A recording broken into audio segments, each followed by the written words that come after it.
A'udzubillahi samil alim minasyaitonir rajim. Bismillahirrahmanirrahim. Assalamualaikum warahmatullahi wabarakatuh. Innal hamdalillah nahmaduhu wa nasta'inuhu wa nastahdihi wa nastaghfiruh wa nastanjidu bihi wa nu'azzimuh wa natawakkalu alayhi wa nastaltifuh wa nusalli wa nusallim ala sayyidina Muhammad ibn Abdullah wa ala alihi wa ashabihi wa man tabi'ahum bi ihsan ila yaumil la raiba fihi.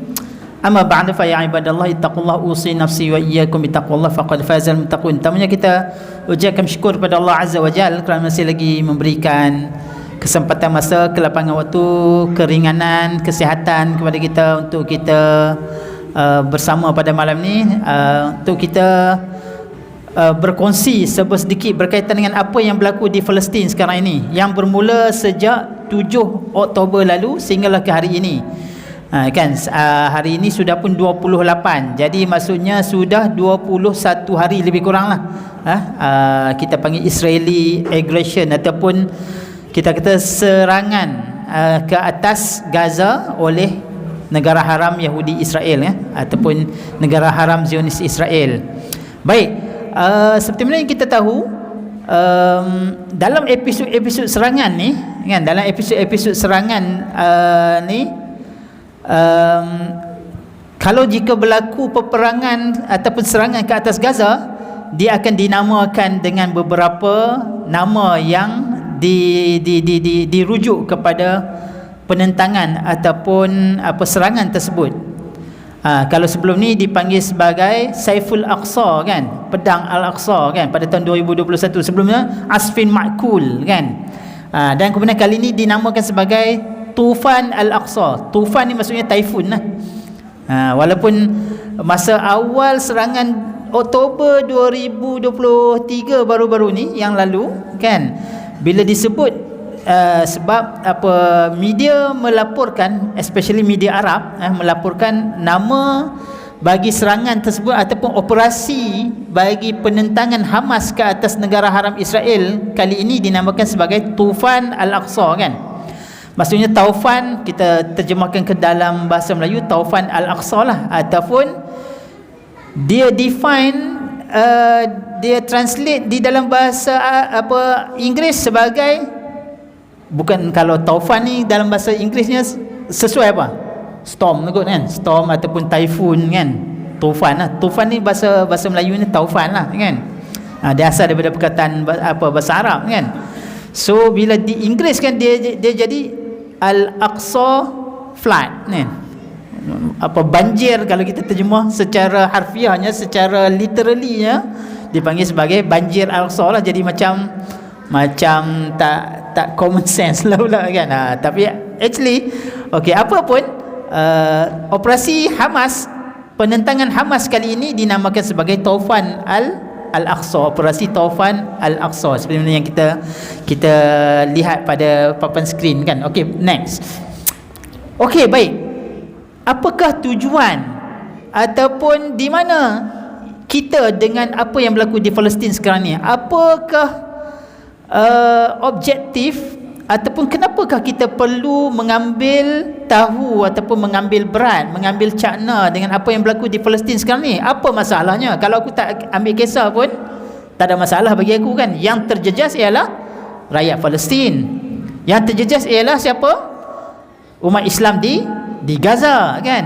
Kalau aku tak ambil kisah pun tak ada kena-mengena dengan kita, sebab jarak kita di Malaysia ni dengan Gaza especially ataupun negara Palestin terlalu jauh sangat kan. So kalau tak ambil kisah pun tak ada masalah lah kan.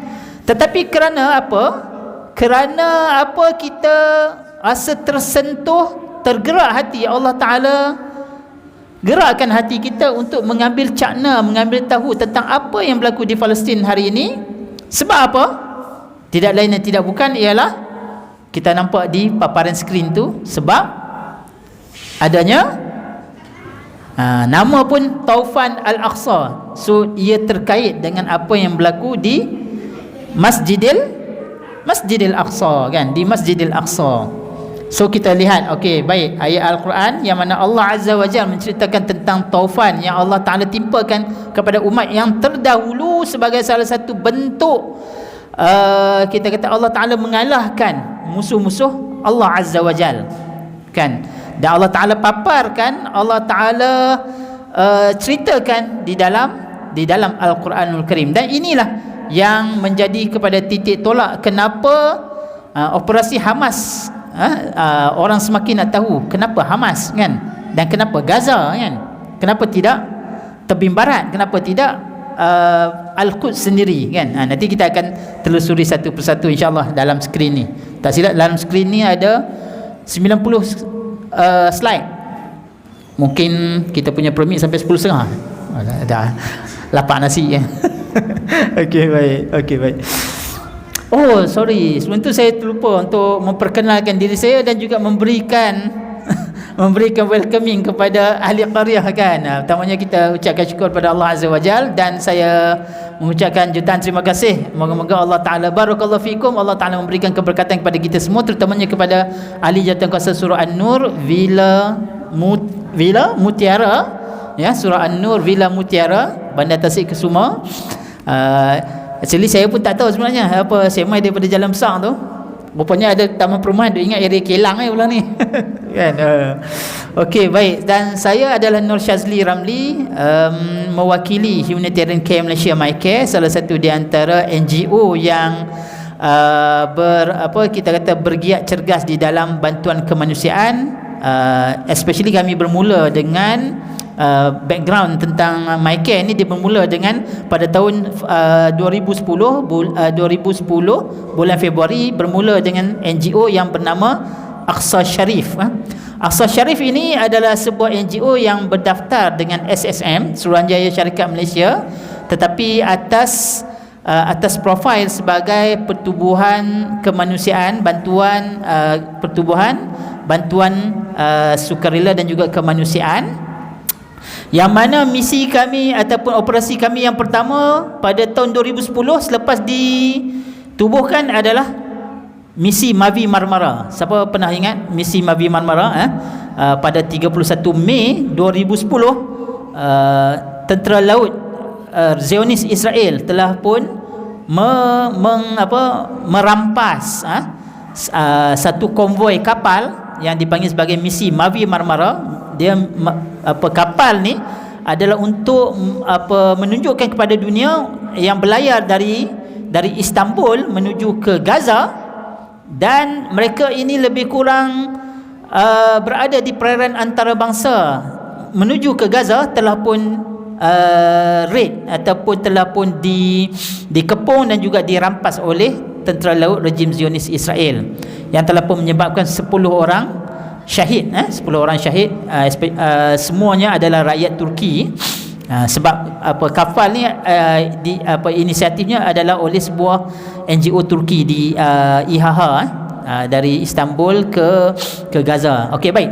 Kemudian pada 2015 Aqsa Sharif dijenamakan sebagai Humanitarian Care Malaysia ataupun MyCare, dan saya adalah salah seorang staf, petugas ataupun staf sepenuh masa sebagai pengurus projek di Humanitarian Care Malaysia MyCare. Okey, baik, itu serba ringkas tentang latar belakang MyCare ataupun NGO MyCare yang saya wakili pada malam ini. Okey, actually kita lihat di papan skrin, kan, di mana letaknya sebenarnya.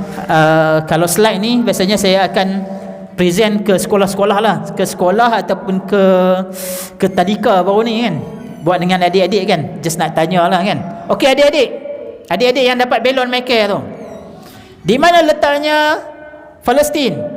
Ni adik-adik saja, abang-abang tak payah jawab lah. A, B, C dan D. A, B, C, D dan F. Yes, betul. Di manakah letaknya Palestin? Nampak tak pada skrin? Nampak, nampak. Adik-adik, datang ke depan sikit. Nampak tak skrin tu? Antara A, B, C, D dan F. E dan F, mana? C, betul ya? Betul Ustaz, C, betul ya? Okey, tahniah. Okey, next slide. Okey, di mana letaknya? Okey, yang mana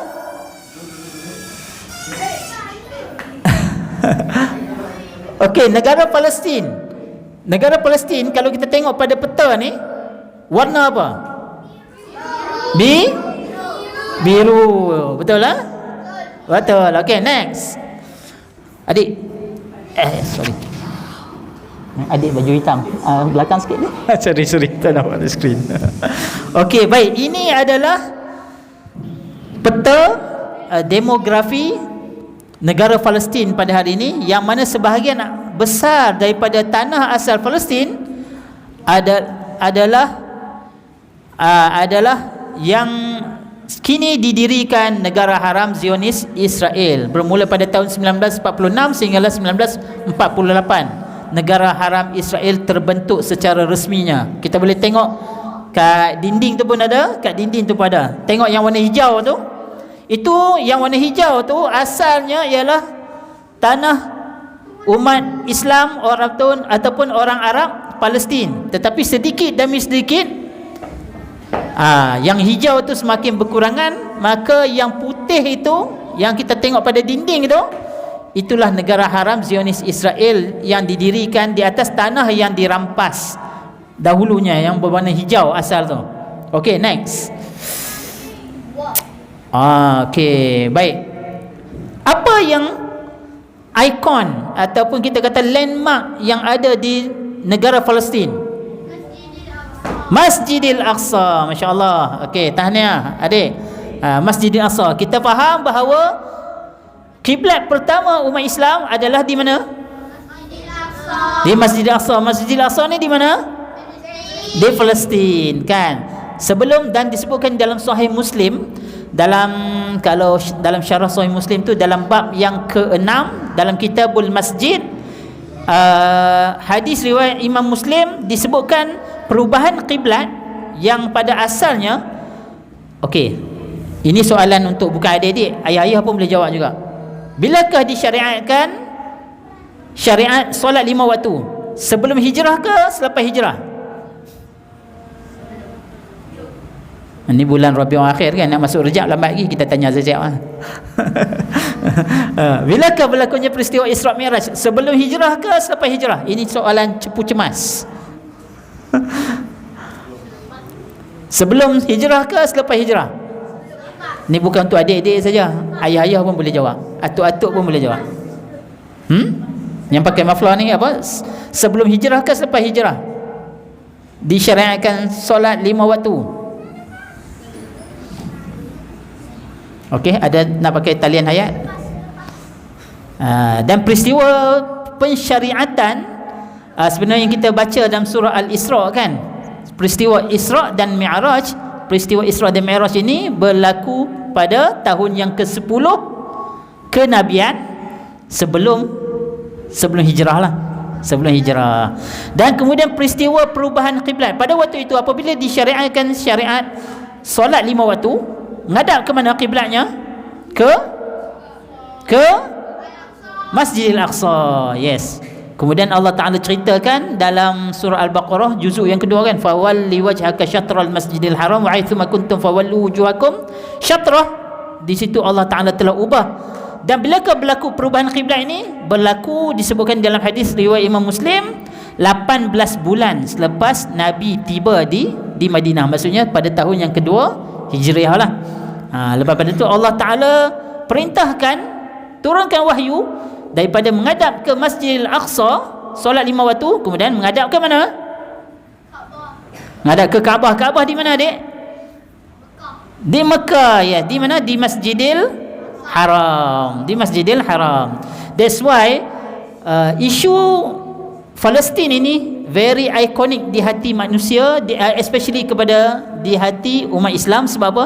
Sebab pada tanah Palestin itu adanya kiblat kita yang pertama, kan? Sebelum Allah Azza wa Jal perintahkan pindahkan perubahan kiblat itu menghadap ke Masjidil Haram, menghadap ke Kaabah di Makkah Al-Mukarramah. Dan sebab itulah isu tentang Palestin ini sangat dekat di hati seluruh manusia, especially kepada umat Islam. Okey, next.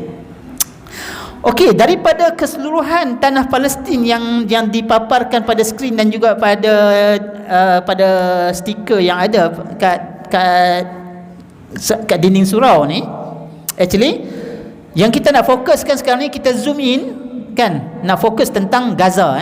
Sebenarnya kita tahu Gaza ni telah pun diboykot ataupun dikenakan embargo, dikenakan sekatan ekonomi sejak tahun 2007 sampailah ke hari ini, lebih kurang 17 tahun lamanya kan, sampailah ke hari ini.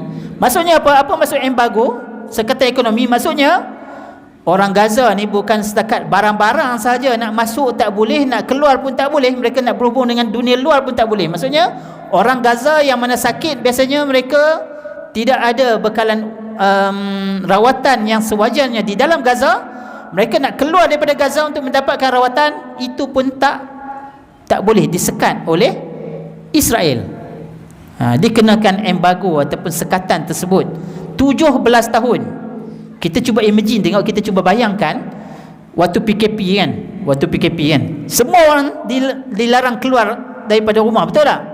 Mula-mula disebut 18 Mac 2020 kan. Okey, 2 minggu. Kita 2 minggu pun duduk dalam rumah, tak boleh keluar rumah, rasa macam mana? Mati kutu lah kan.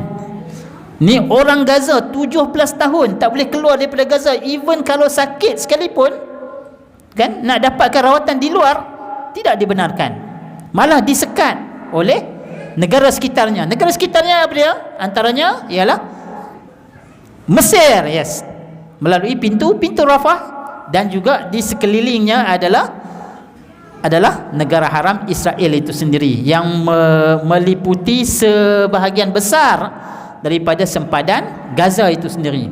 That's why apa yang berlaku di Gaza ini amat-amat menyedihkan dan amat-amat meruntun hati kita semualah. Dan sebenarnya kita tahu Gaza ni dia punya geografinya hanyalah 365 km persegi sahaja. 365 persegi. Kalau Perlis besar mana? Mungkin kecil lagi daripada Perlis kan.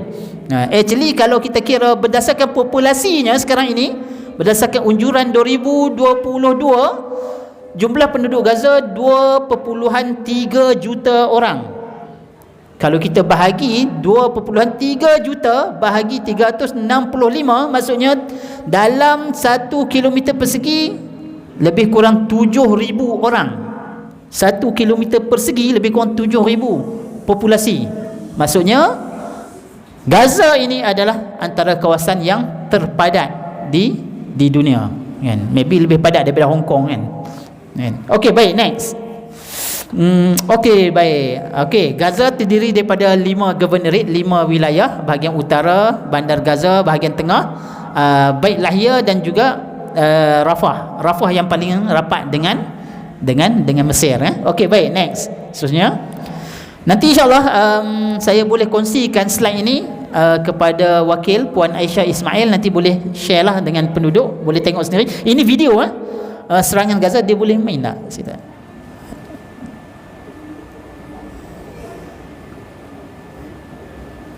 Ada sound kan? Okey.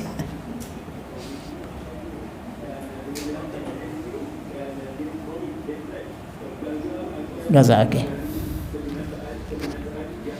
Ini suara Dr. Hafizi Muhammad Nur, penasihat kehormat MyCare, yang mana menceritakan tentang bermulanya Taufan Al-Aqsa, ya.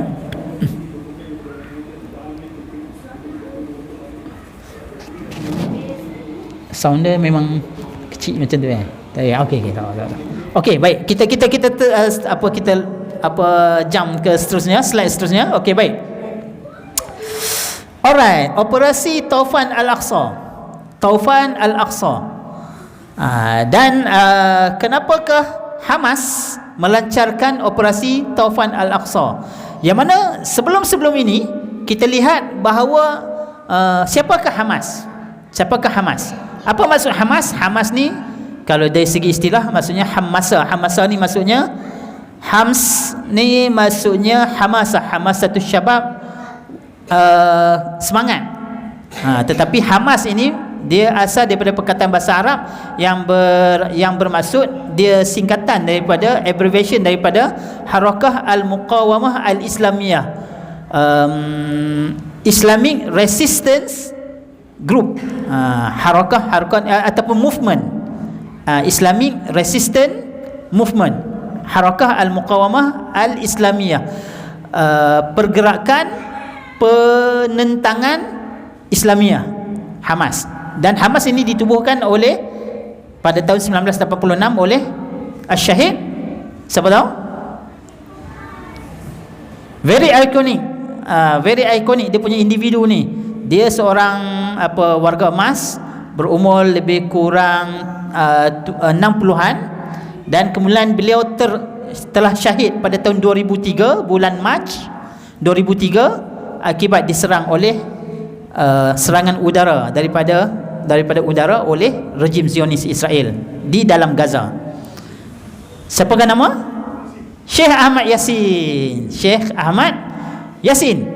Dan beliau ini seorang yang OKU, kaki beliau tempang sejak kecil akibat penyakit, dan beliau berkursi roda dan beliau ini adalah seorang tokoh ikonik yang mengasaskan pergerakan Islam Hamas pada tahun 1986, dan bergerak sehingga ke hari ini. Dan bermulanya Hamas ini, dia bermula sebagai sebuah NGO, pertubuhan kebajikan, kemudian mereka bergiat menjadi sebuah parti politik, dan mereka memenangi pilihan raya tahun 2006, dan kemudian mereka memerintah tanah sekeping Gaza yang sekarang ini.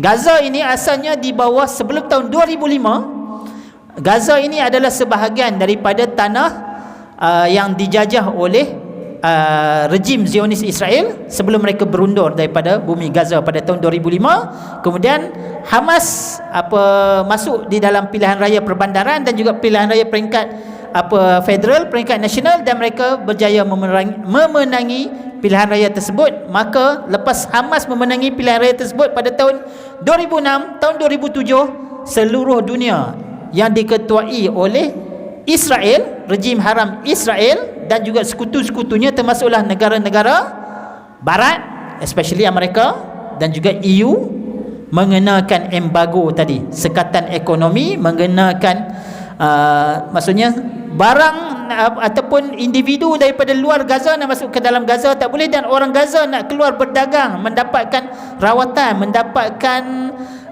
barang-barang perniagaan dan sebagainya, ataupun nak berhubung dengan orang luar pun tak boleh. Dan mereka terkepung pada satu penjara yang terbesar di dunia selama 17 tahun sehinggalah ke hari ini, daripada 2007 kan. Okey, baik. Atas sebab itulah dalam tempoh tersebut banyak siri peperangan ataupun siri serangan oleh rejim Zionis untuk mengalahkan Hamas yang mentadbir Gaza sampailah ke hari ini. Dan sampai pada tanggal 7 Oktober 2023, maka Hamas mengambil inisiatif untuk mempertahankan tanah air mereka dengan melancarkan 5,000 serangan roket, yang mana serangan roket tersebut hampir sampai ke Tel Aviv. Dan dalam masa yang sama juga, selain daripada serangan roket, mereka juga berjaya menembusi sempadan negara haram Israel, dan mereka berjaya masuk melakukan serangan di dalam negara haram Israel itu sendiri. Okay, next. Alamak, panjang pula. Okay, tak apa, nanti kita go through saja. Okay, ini di antara beberapa siri ataupun beberapa kejayaan yang berjaya ditempa oleh Hamas, yang mana telah pun, kalau seperti mana yang kita tahu, negara haram Israel ini, siapa yang backup dia dari segi pertahanan? Amerika, of course lah, kita semua tahu. Dan apabila berlakunya serangan ini, hampir-hampir negara haram Israel ini dimalukan, hampir-hampir kalah. Maka dalam masa yang sama, dia minta tambahan perbelanjaan daripada US sebanyak $14 bilion untuk tampung balik nak melawan Hamas sampailah ke hari ini. Siapa Presiden US? Joe Biden kan, Joe Biden. Tak tahu orang Sikh asal kot, Biden kan. Okey, baik. So ini di antara beberapa kita kata kejayaan yang berjaya di ini, antaranya ialah mereka berjaya memusnahkan fasiliti ketenteraan dan membunuh puluhan, malah dikatakan anggota keselamatan Israel dan berjaya menawan puluhan yang lainnya. Seperti mana yang kita tahu, negara haram Israel ni dia ada lebih kurang populasinya 7 juta. Especially mereka ini boleh dikatakan di antara tentera yang terkuat di dunia. Sebab apa? Sebab fasiliti ataupun kelengkapan tenteranya didanai oleh Amerika Syarikat. Dan kalau nak dibandingkan negara di dalam wilayah Timur Tengah itu berbanding dengan negara Arab yang lain, kalau dihimpunkan 5 ataupun 6 kelengkapan tentera negara Arab yang lain, still tak boleh nak challenge apa negara haram Israel ni, kan? Dan dalam masa yang sama juga Israel ini juga dia menetapkan kepada rakyatnya yang berumur 16 ke 18 tahun supaya wajib menyertai perkhidmatan tentera, sama macam Korea Selatan, Singapura dan sebagainya. Dibuat macam PLKN kita lah, kan? Wajib kan, macam PLKN dia selected, kan? Ada beberapa orang sahaja yang dipilih, kan? Tetapi itu adalah perkhidmatan wajib.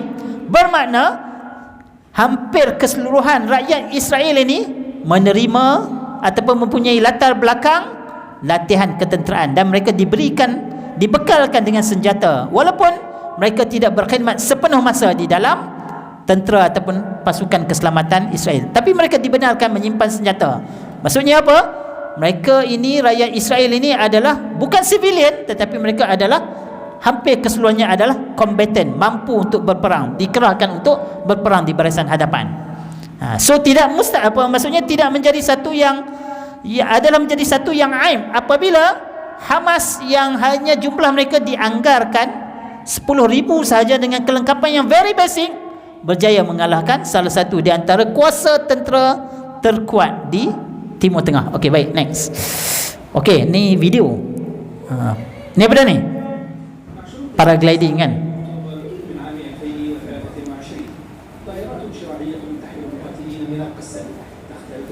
Ini dia menceritakan tapi silap lah bahasa Arab, kan, daripada Jazirah, bagaimana peringkat awal serangan Hamas ke atas Israel, kan?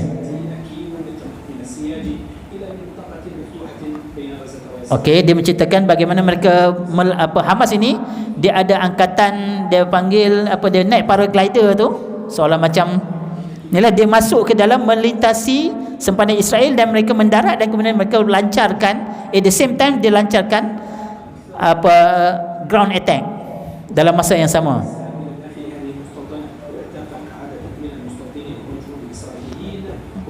Dan daripada situlah mereka berjaya menawan tidak kurang daripada 6 ataupun 7 serangan di sekitar bandar-bandar yang berdekatan dengan, yang berjiran dengan sempadan Gaza, kan?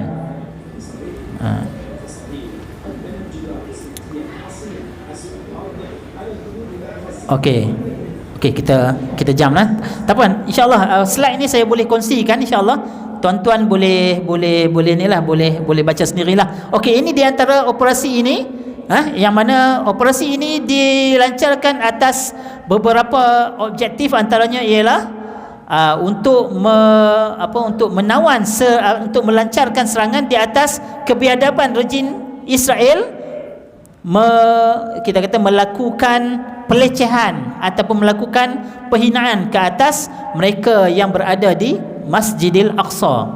Apa yang berlaku sebelumnya?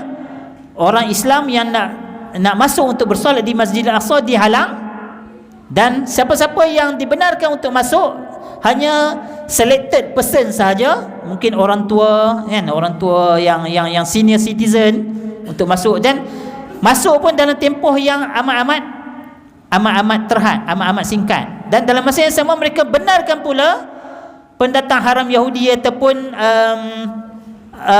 pengikut kita kata pengikut agama Yahudi ini melakukan perayaan kibbutz di dalam perkarangan Masjidil Aqsa.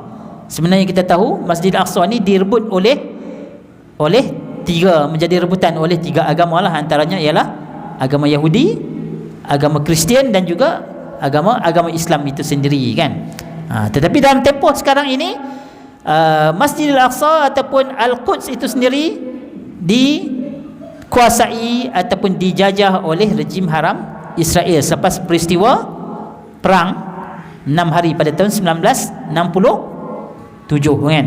Dan berlaku selepas pada tu rentetan daripada itu 1969 berlaku peristiwa pembakaran Masjidil Aqsa.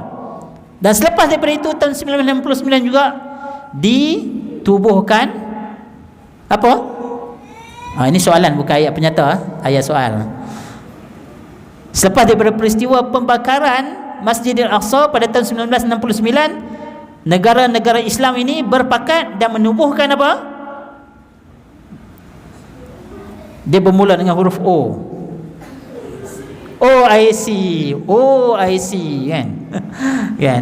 Daripada situlah selepas serangan ataupun pembakaran Masjidil Aqsa pada tahun 1969 itulah pada bulan September, maka negara-negara Islam pada ketika itu bertemu di Rabat, di Maghribi, yang itu 2 bulan lepas gempa bumi kan, di Maghribi, di Morocco. Maka mereka telah bersepakat menubuhkan OIC yang berpusat di Jeddah. Dan Setiausaha Agung pertama OIC ialah orang Malaysia. Setiausaha Agung OIC yang pertama adalah orang Malaysia. Siapa dia? Siapa tahu? Tunku Abdul Rahman Putra Al-Haj, iaitulah siapa? Perdana Menteri Malaysia merangkap Menteri Luar Malaysia selepas merdeka kan, 1969 kan, selepas tertubuhnya Persekutuan Malaysia kan. That's why lah Kementerian Luar Negara dinamakan sebagai apa? Wisma Putra, merujuk kepada Tunku Abdul Rahman Putra kan. Okey, baik. Nak cerita apa tadi tu? Nak cerita pasal operasi ini kan. Okey.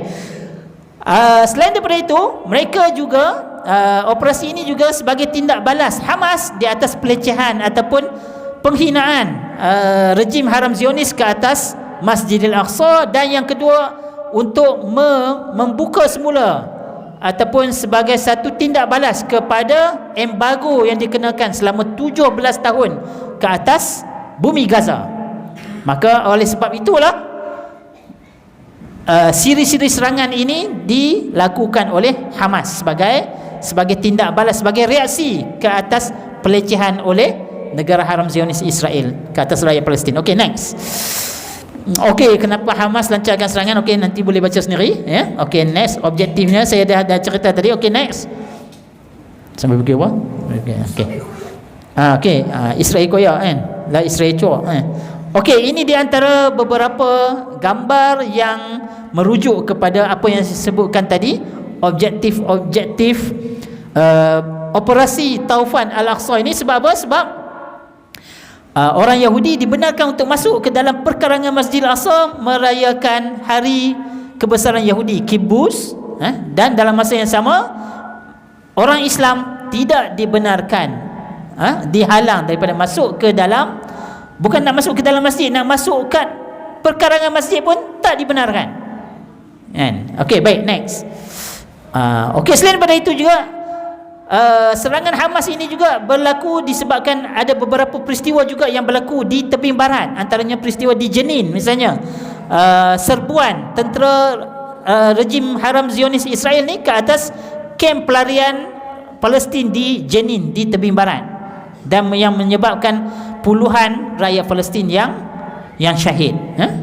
Okey, baik, next. Ini di antara gambar yang menunjukkan mangsa, antaranya mostly nanti dia ada statistik, tak silap dah 4,000 lebih nanti saya share. Ini di antara gambar mangsa yang syahid lah, especially kanak-kanak. Okey, baik, next. Okey, next. Okey, nanti boleh baca sendiri insya-Allah ya. Okey, next. Penjajahan Zionis yang telah pun berpanjangan lebih daripada 70 tahun. Kita lihat yang warna hijau tu kan, yang pada gambar raja tu, dia punya kronologinya tu, penjajahan negara haram Israel ke atas tanah Palestin ataupun rampasan ke atas tanah umat Islam di Palestin ini berlaku lebih daripada 70 tahun. Iaitulah peristiwa yang dipanggil sebagai Nakbah. Nak kebah ni bukan bahasa Melayu kan, macam kita nak kebah kan, itu nak baik demam kan. Nak kebah ni maksudnya malapetaka besar, merujuk kepada penjajahan atau perampasan tanah umat Islam Palestin dan didirikan di atasnya negara haram entiti Zionis Israel. Okey, baik, next. Sama macam yang tu. Okey, baik, next. Okey, ini ayat Al-Quran yang menceritakan tentang tentang orang-orang yang syahid ni kan. Betul tak ayat ni?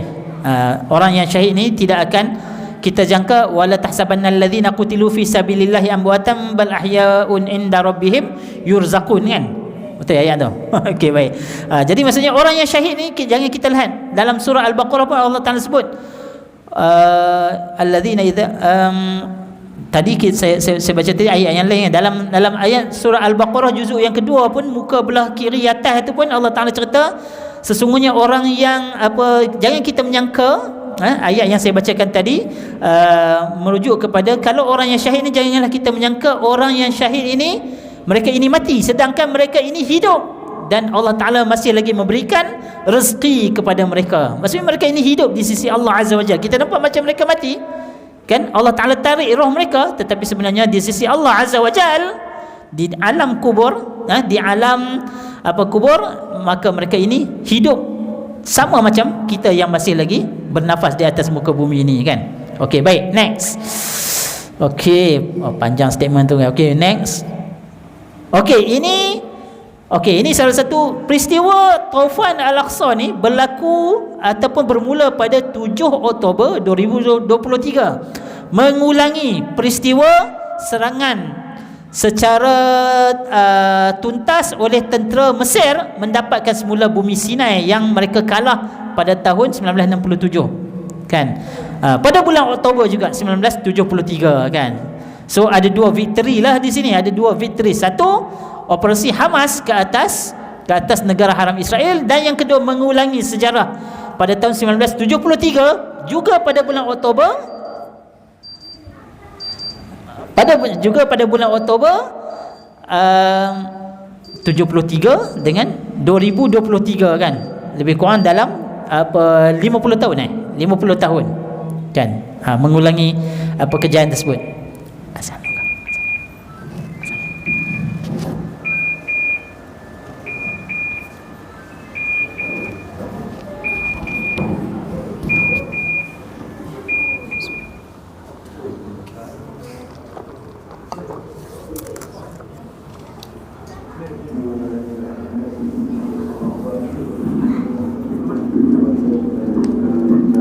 Okey, baik. Bagaimana bermulanya serangan tersebut? Tadi dalam yang Al Jazeera punya video tadi pun diceritakan tentang kronologi yang mana pejuang Hamas ni menggunakan paraglider tu untuk masuk dalam negara haram Israel, melintasi sempadan di udara, dan dalam masa yang sama juga mereka juga masuk dengan melalui jalan darat kan. Dan ini di antara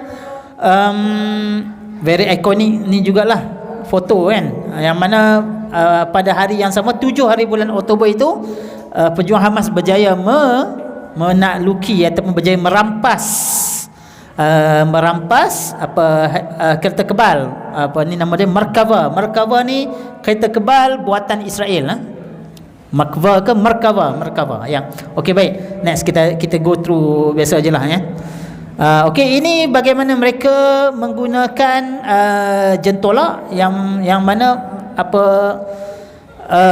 serangan secara drastik itu yang tidak pun disangka-sangka oleh tentera Israel yang berkubu ataupun mengawal sepanjang sempadan yang bersempadan dengan Gaza tersebut especially-nya. Okey, baik, next.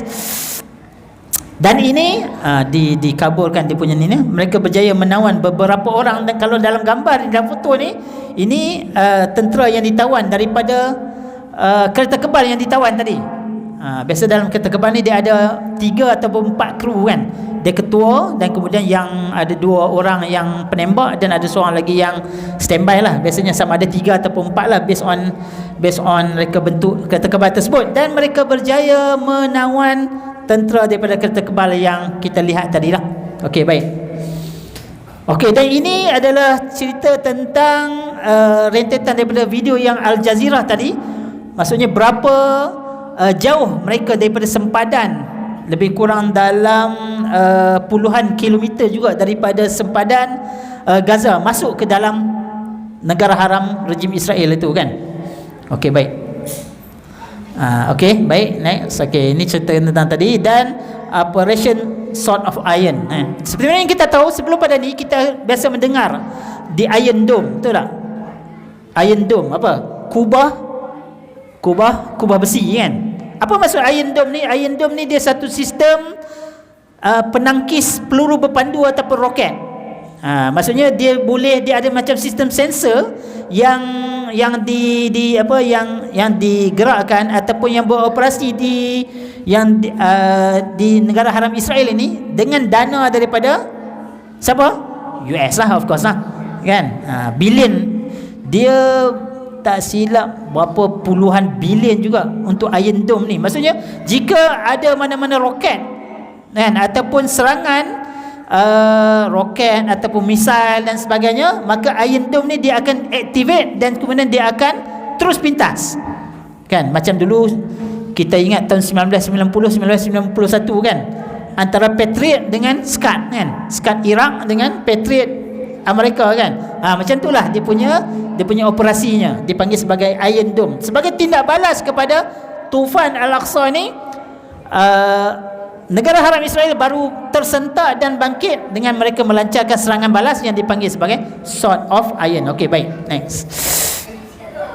Dan ini di antara gambar kesan kemusnahan daripada serangan balas Israel ke atas bumi Gaza kan.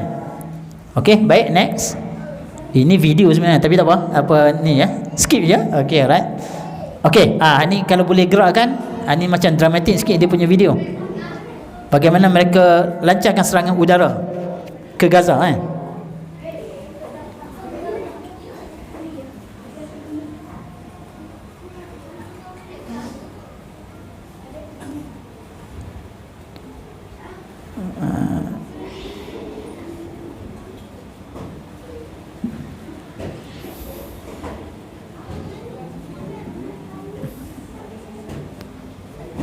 Yes.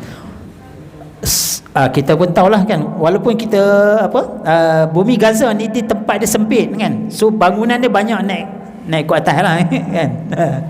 Bagi menampung jumlah populasi 2.3 juta kan, di dalam satu kawasan yang berkeluasan 365 km persegi kan. Okey, next.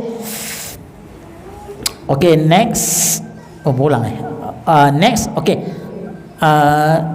Okey, next. Okey, 7,326 yang angka kematian yang secara resmi lah daripada Kementerian Kesihatan Saudi pula dah, Kementerian Kesihatan Palestin di Gaza dan nanti boleh tengok sendirilah dan ini di antara hospital ataupun yang masih lagi beroperasi.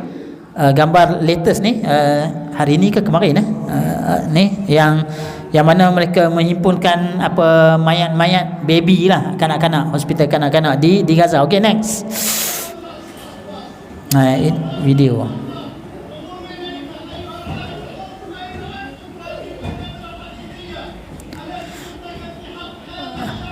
Ini macam sidang media yang menunjukkan mendedahkan kepada dunia yang memang tak akan masuk di dalam media masa utama pun kan. Okey, baik. Okey, next.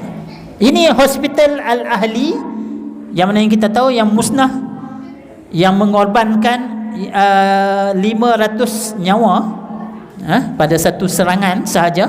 Al-Ahli hospital pun rejim Zionis serang kan. Tak, kalau tempat lain lagilah kena serang lah kan. Sepatutnya kalau ikut Convention Geneva, kalau dalam mana-mana peperangan pun, sekolah, rumah ibadat, masjid ke, kuil ke, gereja ke, hospital dan juga institusi awam tidak boleh dimusnahkan ataupun diserang. Tetapi dalam kes ini, Israel, negara haram Israel ini terkecuali daripada undang-undang antarabangsa tersebut kan. Malah ada juga okey, ni baby ini video video kalau boleh gerakkan. Anak yang balut kepala tu dia sedang dirawat di hospital.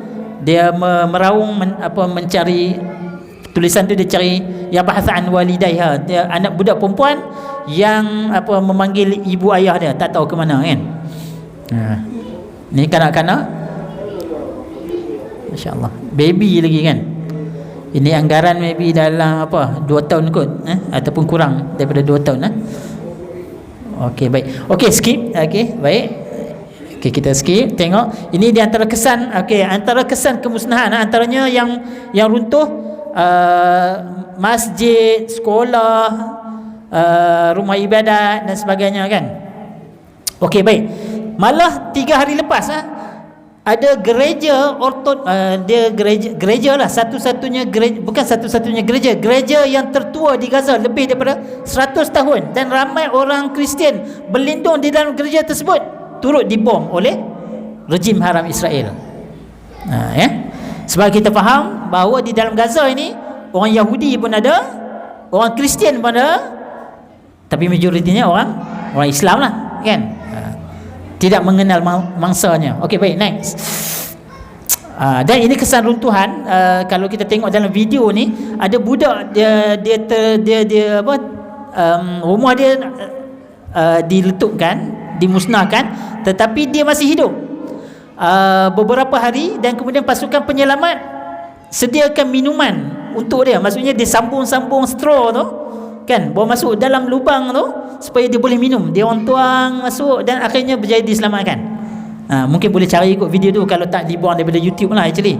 Tapi itu yang berlaku lah actually. Okey, baik, next. Okey, next. Okey, lihatlah dunia kan. Okey, baik, next. Kita skip je. Okey, next. Okey. Malah yang kes tu, yang ambulans dan video tadi tu pun, ambulans pun bukan setakat hospital, ambulans yang mengangkut pesakit ataupun yang memberikan rawatan kecemasan di lokasi pun turut dimusnahkan dalam serangan. Dan ini okey, gambar-gambar yang berkaitan dengan inilah fasiliti, bagaimana mereka mendapatkan rawatan kecemasan dan sebagainya. Okey, next. Seterusnya saya pun tak nampak nak baca sebenarnya. Okey, baik, next. Skip je. Alright.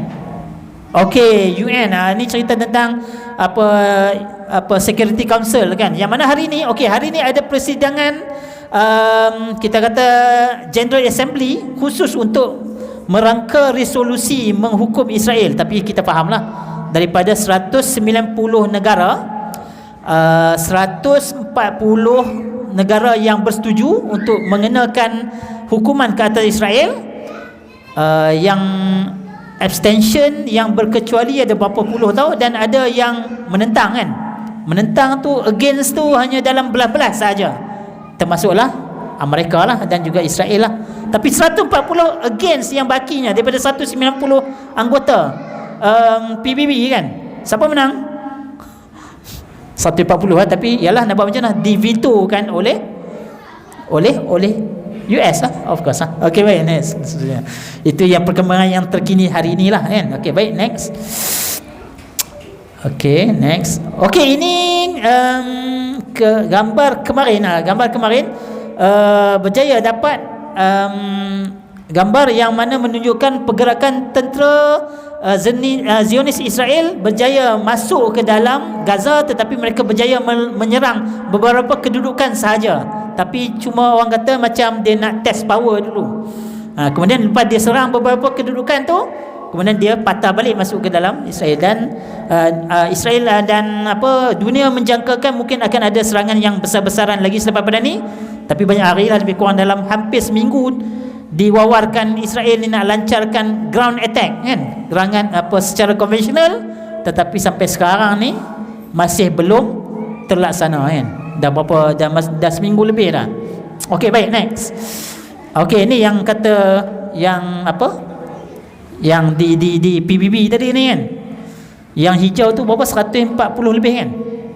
157. yang bersetuju untuk mengenakan hukuman ke atas rejim haram Israel, yang disagree, dan kemudian yang extension tu yang berkecuali pun dalam yang kuning itu kan, yang tak bersetuju, yang merah, yang hijau tu 157 kan. Tapi still tak boleh nak buat. Sebab apa? Sebab abang long dia ada kan, Israel ni. Okey, baik, next. Okey, ini kenyataan daripada Antonio Guterres, SU, Secretary General UN, yang mengatakan mana mungkin Hamas ini nak lancarkan serangan kalau tidak ada something yang menjadi penyebab kepada serangan tersebut. Sebab apa? Sebab mereka telah pun dikenakan embargo 17 ni. Kalau kita kena sekatan pun nescaya kita akan lawan balik, dan itu adalah biasalah kan. Okey, baik, next. Ni Raja Qatar kan. Okey, baik, next. Okey, apa yang kami buat daripada MyCare antaranya ialah kami telah pun membelanjakan kutipan derma orang ramai sebanyak 1 juta ringgit buat masa sekarang ni untuk menyampaikan bantuan gambar seterusnya. Okey, next. Sebelumnya, okey, menyampaikan barang-barang bantuan di dalam Gaza. Dan untuk pengetahuan semua, MyCare ada pejabat yang berlesen di dalam Gaza, yang yang registered dengan Kementerian Dalam Negeri Gaza sendiri, dan MyCare juga ada bank account di Bank of Palestine di dalam Gaza, dan kita ada office di dalam Gaza yang dioperate oleh 4 orang lokal ni lah, orang awam, orang Palestin sendirilah, yang diketuai oleh Dr. Ziyad Syahadah. Dr. Ziyad Syahadah ni dulu dia belajar di Malaysia, dia ada di Malaysia lebih kurang dalam 10 tahun. Beliau belajar master di sini di UM, kemudian dia sambung PhD dalam bahagian architecture, dan kemudian dia dilarang untuk balik kan. Dia duduk sini, dia kerja, kemudian dia berjaya balik semula lepas wife dia habis master. So Dr. Ziyad Syahadah inilah yang mengepalai pejabat MyCare di dalam Gaza. That's why itu memudahkan MyCare untuk menyalurkan bantuan lah, sebab kita ada pejabat di dalam Gaza itu sendiri kan. Okey, baik, next. Dan ini adalah inisiatif daripada kerajaan Malaysia dan juga 45 NGO yang mana kita mengumpulkan sekarang ini. Kita telah pun berjaya menghimpunkan lebih kurang 50 tan bekalan ubatan untuk dihantar melalui kargo ke Gaza once apabila kerajaan Mesir benarkan kargo itu untuk berlepas ke sana lah dan dimasukkan. Sehingga sekarang ini lebih kurang dalam 50 truk berjaya masuk ke dalam Rafah, ke dalam Palestin itu sendiri, ke dalam Gaza itu sendiri, tapi dengan jumlah yang sangat terhad. Jumlah yang sangat terhad. Okey, baik. Ni video. Okey, tak apa, kita skip je. Okey.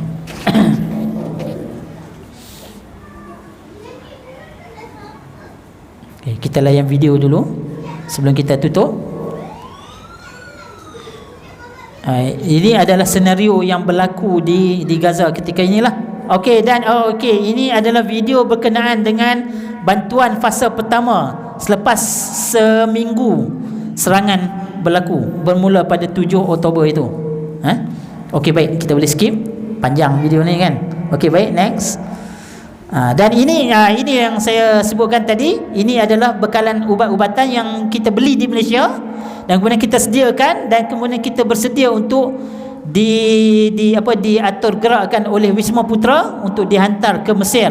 Dan daripada Mesir, kedutaan Malaysia di sana akan liaise untuk selaraskan dengan kerajaan Mesir untuk sampaikan bantuan yang kita salurkan datang daripada Malaysia ni. Okey, baik, next. Okey, baik. Okey, seterusnya. Okey, baik. Okey, sebelum penutup lah kan. Ini soalan. Kita tutup dengan soalan. Yang mana satukah Masjidil Aqsa? Ini ayat soal, bukan ayat penyata. Okey, boleh lihat pada foto di skrin ni. Yang mana satukah Masjidil Aqsa? Allah, silap. Okey, yang mana satu Masjidil Aqsa? Mungkin ada yang ramai yang tak main tadi. Okey, yang mana satu Masjidil Aqsa? Yang kubah yang kubah hitamnya kah, ataupun yang kubah kuningnya kah, atau macam yang mana? Ni macam cerita apa, do re mi kan. Do mati dulu ke minah mati dulu? Yang mana satu? Yang mana satu?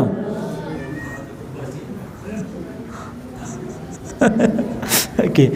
Jawapannya ialah the whole area yang bertembok itu, dia ada situ, dia ada line kan. Tak silap macam saya ada tanda line tu, tak ada kan. Maksudnya kawasan yang bertembok itu keseluruhan itu dipanggil sebagai Masjidil Aqsa. Dia bukan masjid yang kubah batu tu saja, bukan masjid Qibli yang kubah hitam tu saja, tapi keseluruhan kawasan. Contoh kalau orang tanyalah surah An-Nur ni yang mana satu, dia kira surrounding ni lah kan.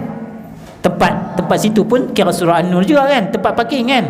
Yang kemah belakang tu pun kira surah An-Nur kan. Jadi maksudnya apa? Masjidil Aqsa ni ialah keseluruhan, dia kira macam kompleks lah. Semua itu dipanggil sebagai Masjidil Aqsa kan. Okey, baik, next. Kita laju-lajukan lah laju-lajukan lah. Okey, baik. Okey, apa yang kita boleh buat, apa yang kita boleh bantu untuk Palestin ini, antaranya ialah kita berikan pendidikan kepada masyarakat, ceritakan, kita kongsikan macam kita buat malam ni. Terima kasih kepada surah An-Nur kan, buat perkongsian ini supaya kita faham apa yang berlaku dengan Palestin terkini. Okey, baik, next. Okey, seterusnya. Okey, skip je. Okey, ni cara bagaimana MyCare educate masyarakat. Kita masuk menggunakan media massa ya, melalui TV dan radio. Okey, baik. Seterusnya kita bersama dengan masyarakat seluruh dunia yang sekarang ini sedang bangkit untuk menyatakan sokongan kepada Palestin dan menyatakan bantahan kepada kekejaman oleh rejim Zionis Israel. Okey, baik, next. Okey, next. Ini okey, yang ketiga, kita boleh, apa yang kita boleh bantu Palestin? Kita infak melalui tabung-tabung yang dilancarkan oleh pelbagai institusi dan juga pelbagai pihak. Okey, baik, next. Okey, ini salah satu inisiatif adalah antaranya ialah boikot barangan-barangan yang terkait dengan US dan juga rejim haram Zionis Israel. Ini di antara produknya. Okey, next, last sekali ialah berdoa kan. Okey, habis. Ada lagi? Okey, doa. Okey, kita doakan. Okey, skip je. Ada lagi. Okey, ini di antara beberapa ni lah siri bantahan dan juga demonstrasi kan, sebagai menyatakan sokongan solidariti bersama rakyat Palestin. Okey, next. Okey, terus je apa ni? Okey, terus. Okey, ini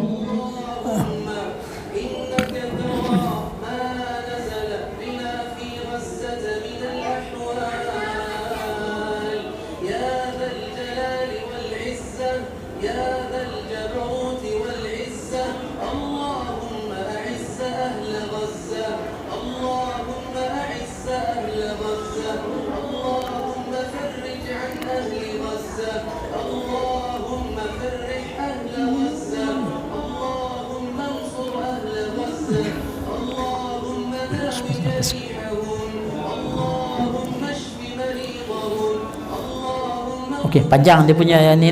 Kita skip je Ustaz lah. Okey, last sekali. Okey, kenal tak siapa dia ni? Tak kenal, saya pun tak kenal. Okey, baik, last. Okey, baik. So terima kasih banyak kepada semua, dan moga-moga kita doakan kepada Allah Azza wa Jalla akan memberikan kepada kita kefahaman yang betul apa yang berlaku ketika ini, dan Allah Ta'ala memberikan kepada kita hidayah dan inayah, dan kita doakan Allah Ta'ala berikan kemudahan dan kesejahteraan kepada saudara-saudari kita yang berada di bumi Gaza ini. Okey, terima kasih. Serahkan kembali kepada Seri Pentas. Ya.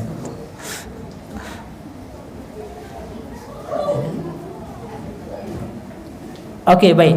Jazakumullah khairul jazak di atas semua, dan terima kasih diucapkan, dan juga tahniah kepada ahli jawatankuasa surah An-Nur di atas dua acara kan. Tadi acara solidariti Palestin bersama dengan anak-anak, malam ni bersama dengan masyarakat kan. Moga-moga Allah Ta'ala memberikan kepada kita pahala yang sebesar-besarnya, dan Allah Ta'ala berikan kemudahan dan juga keselamatan dan juga kesejahteraan kepada saudara-saudara kita yang berada di bumi Gaza, insya-Allah.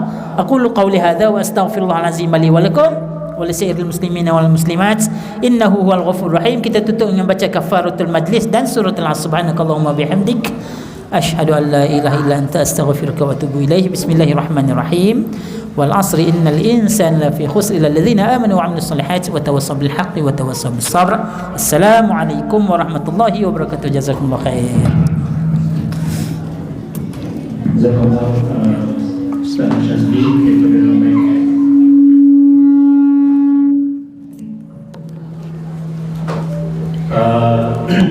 Pagi tadi kita ada program solidariti playgroup Yellow Palestine sama anak-anak. Jadi insyaAllah sebagai lambang solidariti kita daripada anak ni, saya ingin menjemput wakil anak-anak, wafil dia Akil pun boleh lah, untuk salurkan sumbangan kepada pihak Nike. Persilakan. Oh, gini. Okay, jazakumullah khair. Ada ni dah ni Ni hasil collection anak-anak lah, kita ajar mereka untuk perihal isu Palestin dan juga salurkan sumbangan. Takbir. Allahu Akbar. Takbir. Allahu Akbar. Takbir. Allahu Akbar walillahil hamd. Dan ya. Baiklah, terima kasih saudara Akil. Saya ingin jemput ayah dia, Cik Azfar, untuk menerima sumbangan daripada mereka, wakil daripada surau. InsyaAllah Ustaz ada sumbangan sikit. Cedera hati. Okey. Kira boleh. Okey.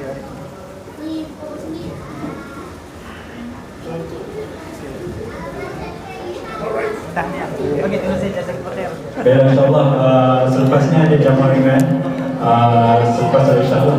Lepas tu ada jualan mafla dan juga stiker dan juga satu apa logo. Mafla saya rasa macam dah habis kan. Asal semua dah pakai nampaknya. Tengoklah apa yang ada, insyaAllah. Jadi sekali lagi jazakallah kepada Ustaz. Wallahu a'lam. Izinkan ku